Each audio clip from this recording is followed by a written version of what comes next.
shaqo joojintan ay sameeyeen gaadiidleyda magaalada Laascaanood oo u badan kuwa biyaha keena iyo sidoo kale iskaragooyinka ayaa waxay ku maceeyeen cashuuro xad dhaaf ay ku soo rogeen maamulka dowladda hoose ee degmada Laascaanood kuwaas oo ay sheegeen inay yihiin cashuuro sharci darro waxayna maanta ku dhawaaqeen shaqo joojin muddo tan iyo inta cabashadooda laga tixgelinayo waxayna isugu tageen dooxa weyn ee Gadaqarsay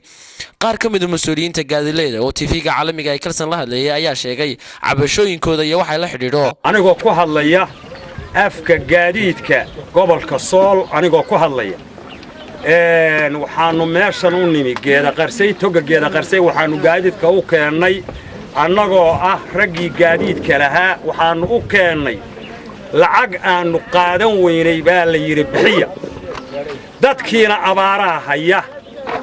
dadkiyo abaaraha hayaan bay waxay leeyihiin lacagta gaadiidka cashuur maaha macaash maaha lacag amagoobeen maaha lacag iskuul lagu waxaynaya maaha lacag biyo lagu qodaya maaha lacag wadooyin lagu sameynaya maaha waa lacag aanu garan weynay meesha ay ku socoto lacag aanu garan weynay dawladda hoose waxaanu leenahay iyo golaha deegaanka waxyaalaha aad ku hadasheen annagu qaadan weyn annagu waanu qaadan weyn waxaanu ku qaadan weyn lawrkii uu soo qaadaba gaarigu 50 kun ha bixiyo baabuurka biyaha sida ka kalena ha bixiyo baabuurka ciid iyo dhagaxa sida isna ha bixiyo 30 kun waanu qaadan weyn arrintaas cashuurana waana la ka qaadaa ixbiloodki waana la ka qaadaa sanadlihi waana la ka qaadaa wax nagu baaqdaa ma jiraan lacagtii dawladda hoose waana la ka qaadaa tii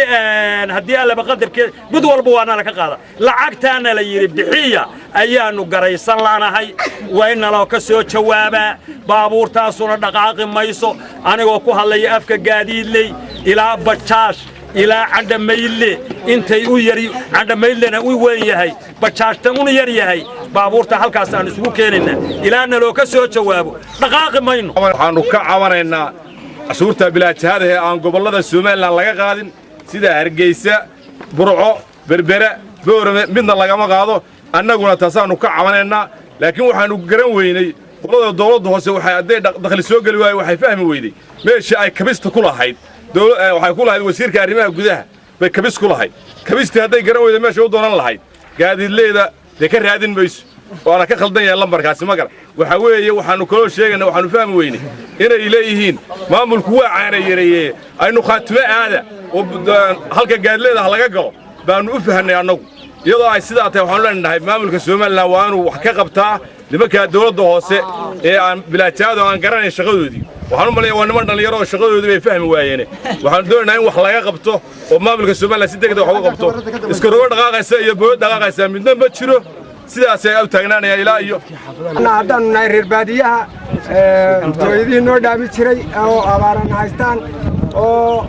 ay xoolihii naga waman yihiin si kastaba ayadoo dhacday baa dooyadii biyaha noo keeni jiray ayaa nalaga qabsaday ay Soomaaliland tahay iyo haddii ay tahay khaatumo ay tahay dee wixii aan doonaynay annagu waxaan garan lahaynaa in guddiga gobolka ee dawladda hoose aysan garanaynba shaqadoodii ay meel kale uga baxay waad aragtaan booyadii oo dhanba waa kuwaas oo way wada taagan yihiin waxa la wadaana waa lacag cashuura oo la rabo in la lumsado gobolka adagtii hore laga qaadi jiray dee waxba looguma sameeyno waa timir jooraba dab loo waay koobde waxaan u sheegaynaa annaka booyaduhu haddii cashuur laga qaadayo in wax lagu qabtay wadooyinka maran haday arkaan shakhsi walba oo madaxa ama shakhsi nafeed inuu isku aaminin xilligan ay shaqo joojinta sameeyeen gaadiidleyda u badan booyadaha ayaa waxay ku soo beegmaysaa xilli abaaro baahsan ay ka jiraan qaybo ka mid ah gobolka Sool iyadoo ay cabasho ka muujiyeen qaar ka mid ah dadka reer guraaga ah shaqo joojinta ay sameeyeen gaadiidleyda magaalada Laascaanood gaadiidleydan ayaa waxay dhaliil kulul soo jeediyeen mas'uuliyiinta dawladda hoose ugu horeeyo maayirka degmada Laascaanood Cusmaan Salabaan Jaamac kaasoo ay sheegeen inuu lacag musuqmaasuq ku soo rogay gaadiidleydaasi Maxamed Axmed Jaamac telefishinka caalamiga ee Kalsan magaalada Laascaanood